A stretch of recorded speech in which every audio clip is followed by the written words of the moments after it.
सृजन घोटाला मामले में एडीएम जयश्री ठाकुर की 12 करोड़ से अधिक की संपत्ति जब्त।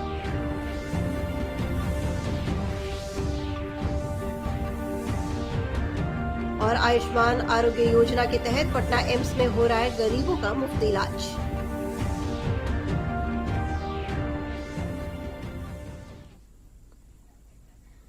नमस्कार, स्वागत है आपका इस बुलेटिन में। अभी तक की खबरों के साथ मैं अंशु अवस्थी। अब खबरों पर विस्तार से नजर डालते हैं। प्रधानमंत्री नरेंद्र मोदी ने उत्तर प्रदेश के सिद्धार्थनगर और वाराणसी में जनसभाओं को संबोधित किया। प्रधानमंत्री ने इस अवसर पर उत्तर प्रदेश को 9 मेडिकल कॉलेज अस्पतालों की सौगात दी।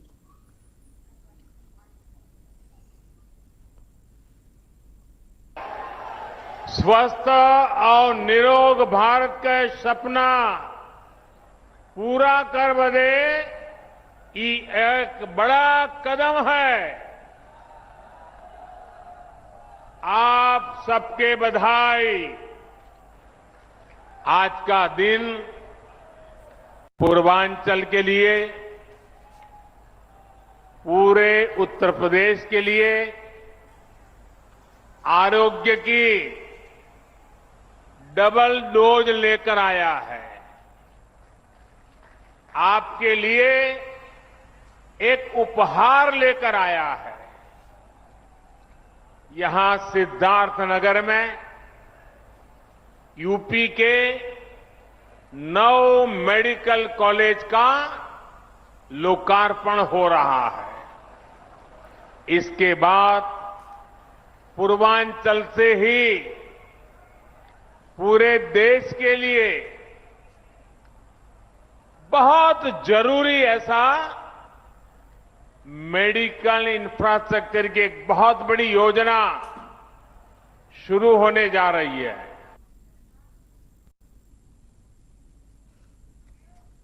प्रधानमंत्री ने वाराणसी में Ayushman Bharat health infrastructure mission का शुभारंभ किया। उन्होंने कहा कि सबको मुफ्त वैक्सीन का अभियान सफलता से आगे बढ़ रहा है। इस मिशन के तहत बीमारियों की जांच, उनकी निगरानी कैसे हो, इसके लिए जरूरी इंफ्रास्ट्रक्चर का विकास किया जाएगा। देश के 730 जिलों में इंटीग्रेटेड पब्लिक हेल्थ लैब्स और देश में चिन्हित 3,500 ब्लॉक्स में ब्लॉक पब्लिक हेल्थ यूनिट्स बनाई जाएगी।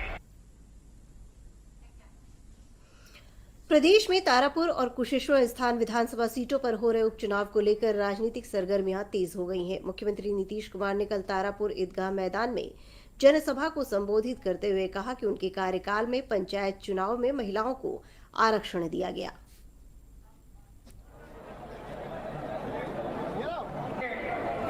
डॉक्टर जायसवाल साहब, ये वही तारापुर है और ये वही लखनपुर है।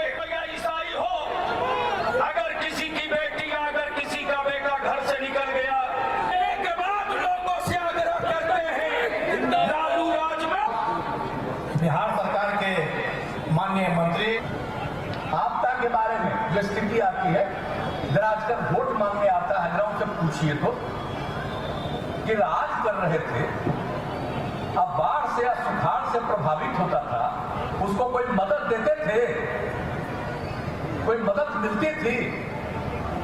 आपदा की स्थिति में जो काम करना शुरू किया, केंद्र का तो कानून भी बना और यहां पर जो काम हम लोगों ने किया, किस तरह से लोगों की सहायता की हम लोगों ने कोशिश प्रारंभ की और किस तरह से इस बार भी हर साल हम लोग करते हैं।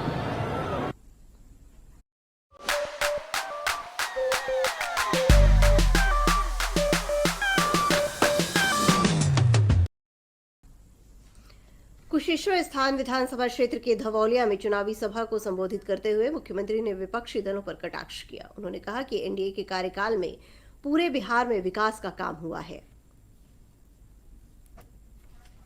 और जो भी लोग आएंगे, सब लोगों को ट्रेन से आए, बस से आए, जैसे भी आए, सब लोगों को प्रेरित किया जा रहा है कि भाई अगर आपका टीकाकरण नहीं हुआ है तो हम लोग यहां पर आपका टीकाकरण करा देंगे।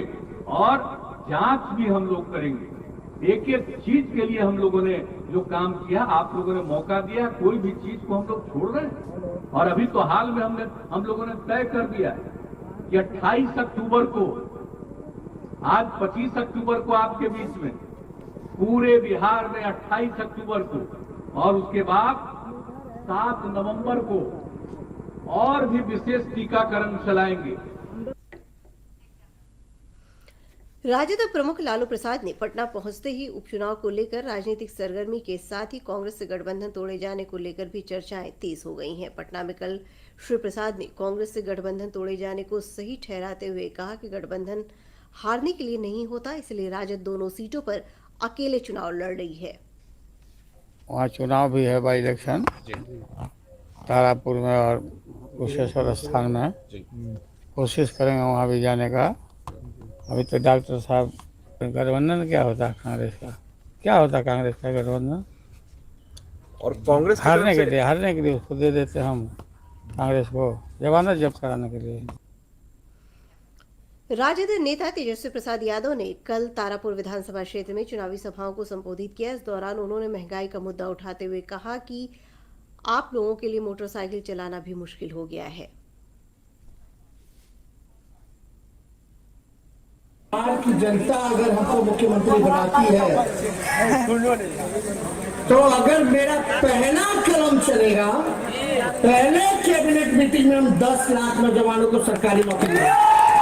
हमने ये भी कहा था कि अगर हमारी सरकार बनेगी तो पढ़ाई, दवाई, कमाई, सिंचाई, सुनवाई और कार्रवाई वाली सरकार हम आपको देने का काम करेंगे।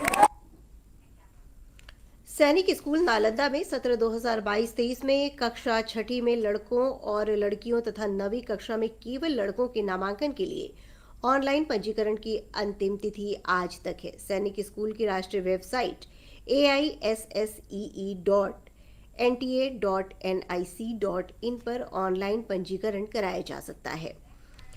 आकाशवाणी केंद्र पटना में बिहार के 13 जिलों में अंशकालिक संवाददाताओं को अनुबंधित करने के लिए आवेदन आमंत्रित किया जा रहा है।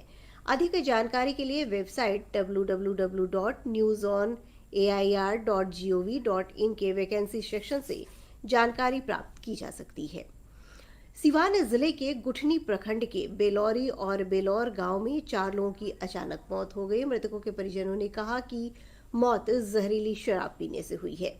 सिविल सर्जन यदुवंश कुमार शर्मा ने कहा कि पोस्टमार्टम के बाद मौत के कारणों का पता चलेगा। घटना के बाद से ग्रामीणों में दहशत है। पक्ष यह है कि जहरीली शराब का, लेकिन यहाँ तो मात्र 2 बॉडी आई है और बगैर पोस्टमार्टम और उसके फोरेंसिक जांच का कहना मुश्किल होता है कि ये वाकई शराब से मृत्यु हुई। सृजन घोटाला मामले में मुख्य अभियुक्त और भागलपुर के तत्कालीन एडीएम जयश्री ठाकुर और उनके परिवार की 12 करोड़ से भी अधिक अवैध संपत्ति को प्रवर्तन निदेशालय ने जब्त कर लिया है। जब्त संपत्तियों में भागलपुर और बांका जिलों में 10 प्लॉट के अलावा भागलपुर, गाजियाबाद, पटना के 3 फ्लैट शामिल हैं। प्रवर्तन निदेशालय के अनुसार सृजन घोटाला में अब तक 1 दर्जन से ज्यादा आरोपितों की 60 करोड़ से ज्यादा की संपत्ति जब्त की जा चुकी है।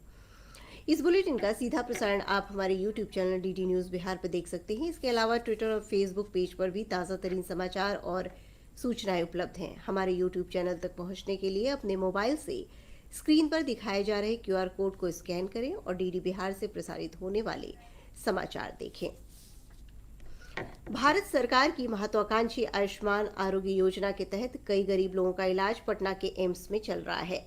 इस संदर्भ में नोडल अधिकारी सुजीत कुमार सिन्हा ने बताया कि इस योजना के तहत 5 लाख रुपए तक मुफ्त इलाज किया जा रहा है, जिससे गरीबों को फायदा पहुंच रहा है। उन्होंने बताया कि एम्स के विभिन्न विभागों में डॉक्टरों और नर्सिंग स्टाफों की उपलब्धता हमेशा रहती है।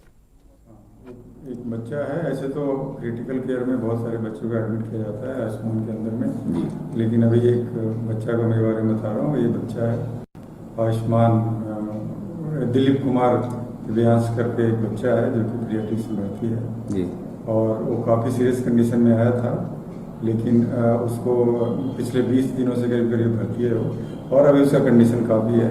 क्योंकि ये सरकार का बहुत ही अच्छा योजना है भारत सरकार का, और चूँकि ये गरीब के लिए एक वरदान है, इसलिए इससे बहुत आसानी से इसका इलाज हो गया।